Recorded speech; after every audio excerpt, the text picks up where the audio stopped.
Hey YouTube, this is Zach with Achilles Financial, and today I'm going to be doing an earnings preview for Bank of America Corporation. They're going to be announcing earnings on Wednesday, January 19th, and that's going to be coming up here shortly.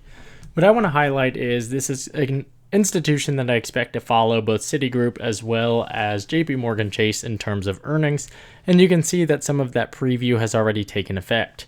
They highlighted, they being Citigroup and JP Morgan, that they are expecting to see a hit to, in particular, trading profits, as well as expectations surrounding economic growth are looking strong, but there are going to be some rate hikes that expect to put some downward pressure on some of that economic development, and as such could put downward pressure on profits.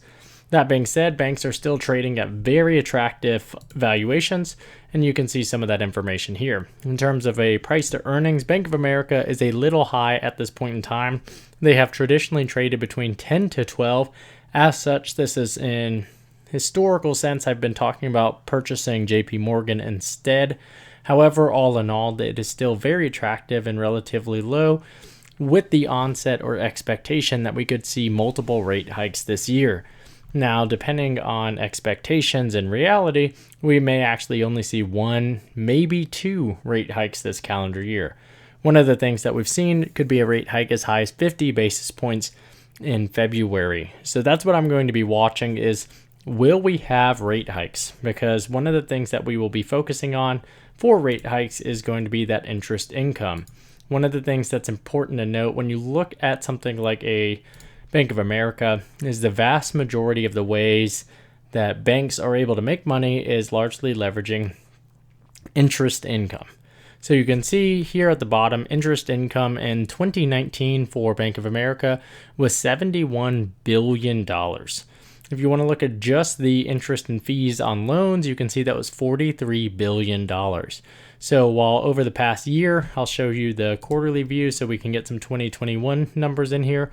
So while trading account interest has driven a large growth segment for the bank, you can see that that interest and fees on loans has dropped pretty significantly, which has put downward pressure on pricing. Now, that being said, you've seen a lot of the expense drop significantly as well from what we've seen historically.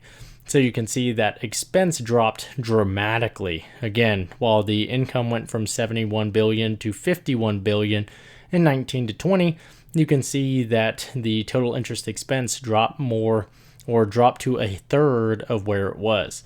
So all in all, we are seeing a reduction in expenses that is much larger than the reduction in income. However, it is still going to be a pain point for the institution.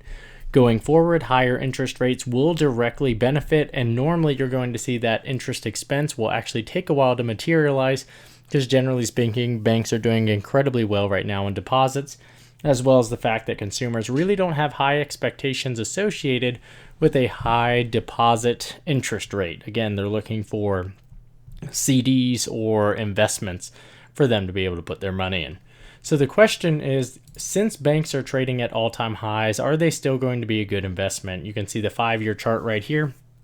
So even pre-2019, they're trading at quite a premium in terms of from their previous high. What I want to highlight is, despite the fact that they are trading at a very high premium, it's important to note that during the same period of time, they have been purchasing large amounts of their stock.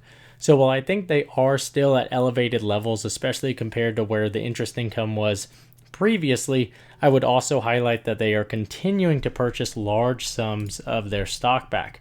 As such, you can see that that market capitalization will continue to fluctuate, but that is going to be directly in tangent with the shares outstanding.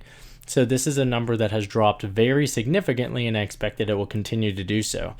In terms of safe investments, you can see that the held by institutions, this is largely held by institutional investors. One of which would be Warren Buffett, who this is his second largest holding in his entire portfolio, and his largest holding by way of share count, both of which are directly behind Apple. So this has continued to be an incredibly good investment for him, and as such, they pay a very nice dividend of about 84 cents per quarter. So this is something that I expect we'll continue to see, and one of the reasons why I've really liked Bank of America over the years.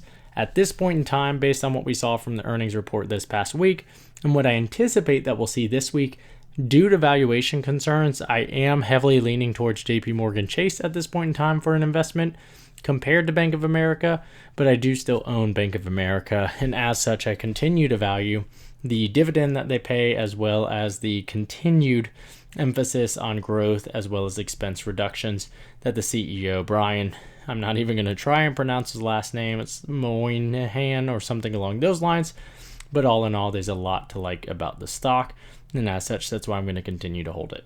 So if you have any questions about bank stocks or the overall market rate environment in general, feel free to drop those in the comment section down below, or make a point to stop by the Discord, which is linked in the description. It's free to join, and we just provide commentary there on the stock market. So if you find this content helpful, please leave a like and subscribe. Thanks. Talk to you later.